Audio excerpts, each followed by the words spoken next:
রাজধানীর হাতিরপুল বাজার থেকে ছুটির দিনের বাজারের পণ্যের দরদাম জানাচ্ছেন সহকর্মী সম্রাট আনোয়ার। সম্রাট আনোয়ার আছেন সেখানে। ছুটির দিনে কেমন দেখতে পাচ্ছেন, বাজার দর কেমন এবং যারা ক্রেতা আছেন তারা কি বলছেন? ধন্যবাদ। সকাল থেকে বিভিন্ন বাজারে নিত্যপণ্যের দাম নিয়ে জানাচ্ছিলাম আমরা, এবং আমরা এখন যে জায়গাটিতে দাঁড়িয়ে আছি এই বাজারের যদি বলি যে জিনিসপত্রের দাম আসলে কেমন, তাহলে বলা যায় যে একটু বাড়তির দিকেই এখানে রয়েছে জিনিসপত্রের দাম। এবং যারা ক্রেতারা এখানে আসছেন তারাও কিন্তু বলছেন যে জিনিসপত্রের দাম তুলনামূলক গত সপ্তাহের তুলনায় সব কিছুতেই বেড়েছে। মাছ থেকে শুরু করে সবজি, চাল সব কিছুর দামই মোটামুটি বলা যায় যে এখানে বাড়তি। সব ধরনের মাছই এখানে আছে, কিন্তু বিক্রেতারা বলছেন যে এখানে আসলে তাদের যে সরবরাহ সেটি আসলে সেভাবে নেই, সরবরাহের সংকট রয়েছে, এবং এই সংকটের কারণে বাজারে তুলনামূলক মাছের দাম কিছুটা বেশি।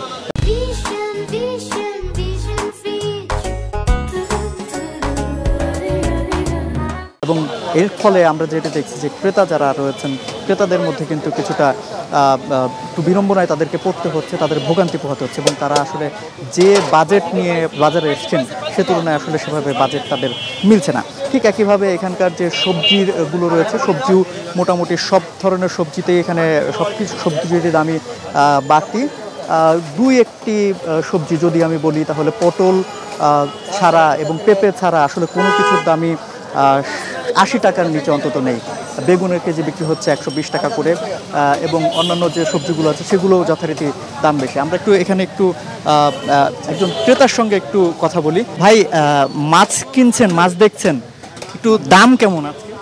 দাম একটু বেশি এখন, একটু আগে তো ছিল 400 টাকা, এখন 500 টাকা চাইতেছে।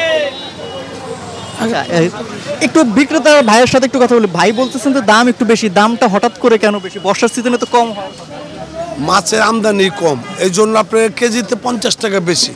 যে মাছের সরবরাহের ঘাটতির কথা তিনি বলছিলেন, এবং এর কারণে মাছের দাম কিছুটা বাড়তি। ঠিক একইভাবে অন্যান্য সবজির যে বাজারগুলো আছে সবজির ক্ষেত্রেও তারা বলছেন যে সরবরাহ কিছুটা কম, এবং এর কারণেই ক্রেতাদেরকে বাড়তি দাম দিয়ে এই সবজিগুলো তাদেরকে কিনতে হচ্ছে।